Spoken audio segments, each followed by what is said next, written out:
खुलुमबाय स्टुडिय'आव दं आं उदांस्रि मोसाहारि।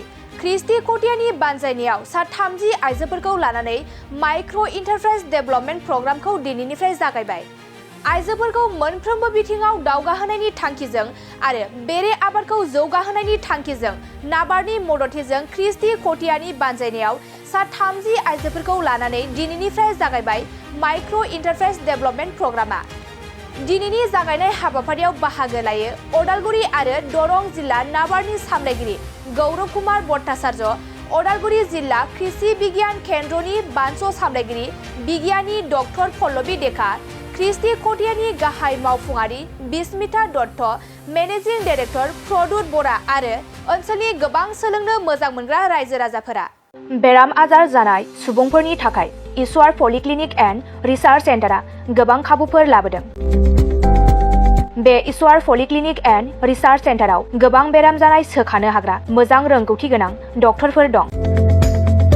क'क्राझार सहरनि खारगामि निउ फ्लाइअभारनि साखाथियाव थानाय इसवार पलिक्लिनिक एन्ड रिसार्च सेन्टारा गोबां फेसिलिटिज एबा खाबुफोर फोसावदों। इसवार पलिक्लिनिक एन्ड रिसार्च सेन्टारनि फेसिलिटिफोरानो जाबाय obstetrics and gynaecology, general surgery, orthopaedic surgery, laboratory, ultrasonography, casualty, paediatrics, pathology, pharmacy, laparoscopy surgery, NICU, x-ray आरो इसवार पलिक्लिनिक एन्ड रिसार्च सेन्टारा 24 घन्टा जेब्लाबो खुलायै थागोन।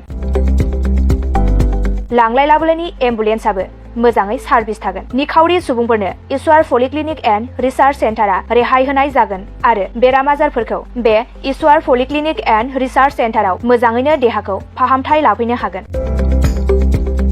खम बेसेनाव जायखिजाया समावनो अपारेशन खालामनो हानाय जागोन। आबुङै खौरां लाहरनो थाखाय 9395024949 जानबुं नाम्बाराव खौरां लाहरनो हागोन आरो इमेल iswarpoli30june@gmail.com आव जगाजग खालामनो हागोन। नमस्कार, মই ঈশ্বৰ পলিক্লিনিক ৰিচাৰ্চ চেণ্টাৰৰ সুপাৰিনটেণ্ডেণ্ট ডক্টৰ CK ডিমাৰে কৈছোঁ।